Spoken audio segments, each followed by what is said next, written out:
ପାରାଦୀପଠାରେ ସମ୍ବର୍ଦ୍ଧିତ ହେଲେ ବାଲେଶ୍ୱର ଜିଲ୍ଲାର ସାମ୍ବାଦିକ।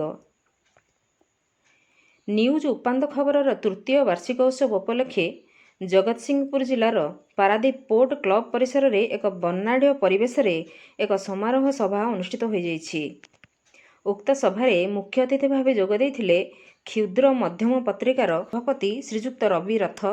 ସମ୍ମାନିତ ଅତିଥି ହେଲେ ଉପାନ୍ତ ଖବରର ମୁଖ୍ୟ ପରିଚାଳକ ମନୋଜ କୁମାର ସାହୁ, କିଷାନ ସେଲର ଅଧ୍ୟକ୍ଷ ଅମୀୟ କୁମାର ପଟ୍ଟନାୟକ, ମୁଖ୍ୟ ଯନ୍ତ୍ରୀ ସଞ୍ଜୟ କୁମାର ଦାସ, ଉପମୁଖ୍ୟ ଯନ୍ତ୍ରୀ ନଗେନ୍ଦ୍ର ମହାରଣା, ଦୀପେନ୍ଦ୍ର କୁମାର ସାହୁ, ଚିତ୍ତରଞ୍ଜନ ସାହୁ, ସମାଜସେବୀ ନଳିନୀ ପଣ୍ଡା, ରବୀନ୍ଦ୍ରନାଥ ଜେନା, କମେଡି କିଙ୍ଗ ଟୁକୁନା, ହାସ୍ୟ ଅଭିନେତା ଶୁଭକାନ୍ତ ରଣା, କ୍ରାଇମ ରିପୋର୍ଟର ଜିତେନ୍ଦ୍ର ସାହୁ, ଉପାନ୍ତ ଖବରର ଏଡିଟର ଗଣେଶ ବିଶୋଇ ଏବଂ ଅଜିତ କୁମାର ଦାସ ଉପସ୍ଥିତ ଥିଲେ।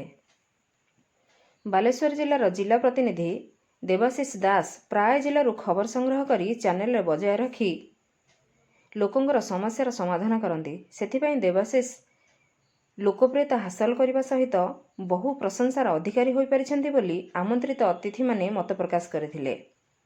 ଏଥିସହିତ ସାମ୍ବାଦିକ ଦେବାଶିଷ ଦାସଙ୍କୁ ମାନପତ୍ର ଓ ଉପଢୌକନ ଦେଇ ସମ୍ବର୍ଦ୍ଧିତ କରାଯାଇଥିଲା।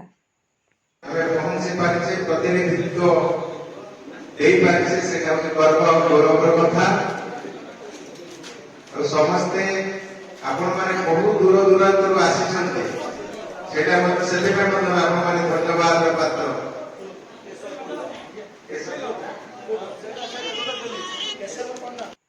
ବାଲେଶ୍ୱରରୁ ଲୋଚନ ରାଉତଙ୍କ ରିପୋର୍ଟ, ନାଗରାଜ ନ୍ୟୁଜ।